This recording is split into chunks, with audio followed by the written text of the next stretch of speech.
In this video, I will be guiding you through Chapter 3.3, the marketing mix.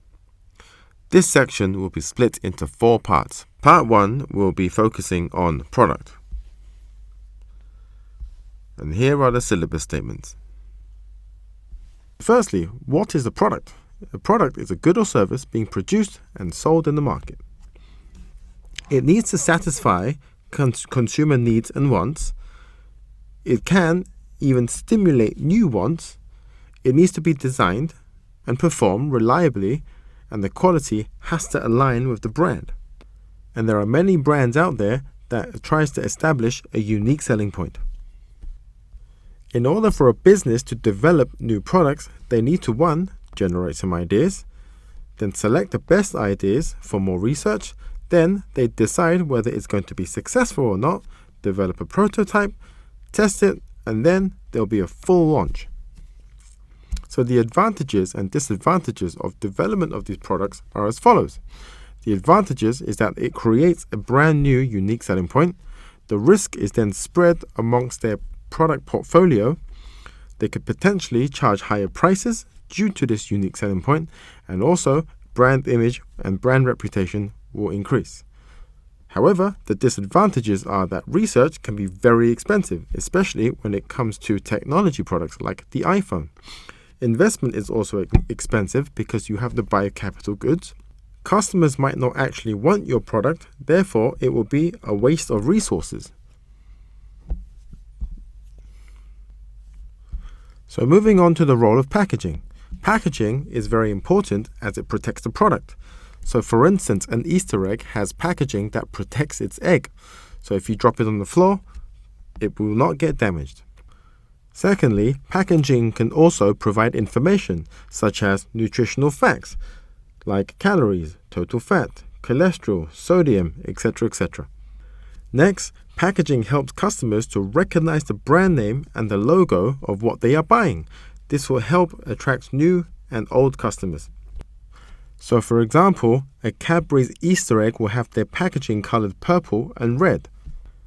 And lastly, the role of packaging allows the product to be easily stored and transported around the world.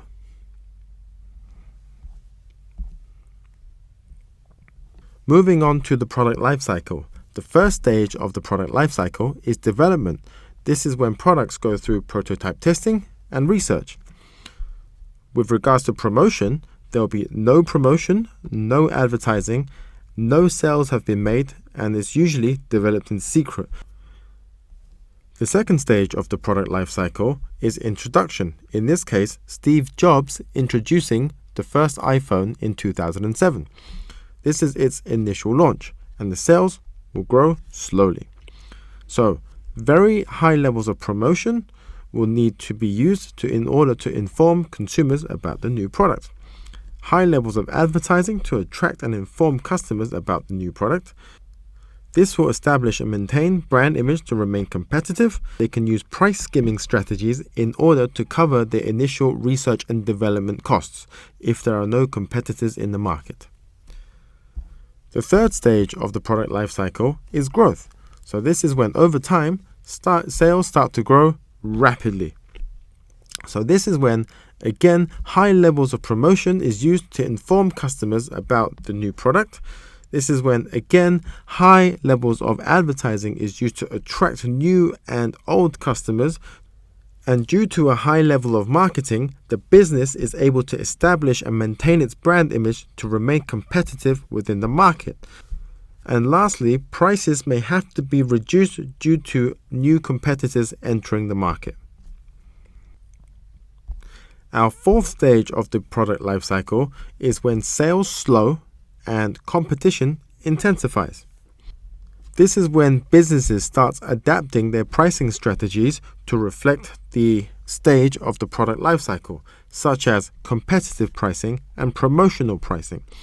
And there will be lots of advertising to remain sales growth at this stage of the cycle.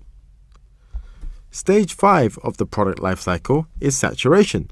This is when competition is high and there are no more new competitors entering, as the market is now being saturated. This is when the businesses start using competitive pricing in order to attract customers to buy their products. High and stable levels of advertising is also used to maintain sales. The next stage of the product life cycle is decline. So this is when sales for your product starts to decline as the product has lost its appeal.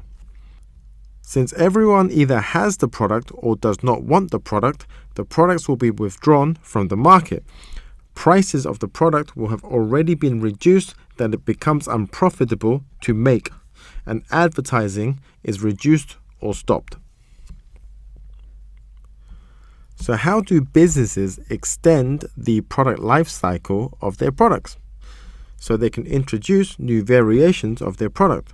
So in the case of an iPhone, they can introduce a Pro variant, a Plus variant, a smaller variant, and variants in different colors every year.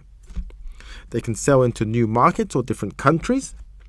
They can change the type of packaging to make it more appealing to the customers. And also, they can introduce new and improved versions of the old product.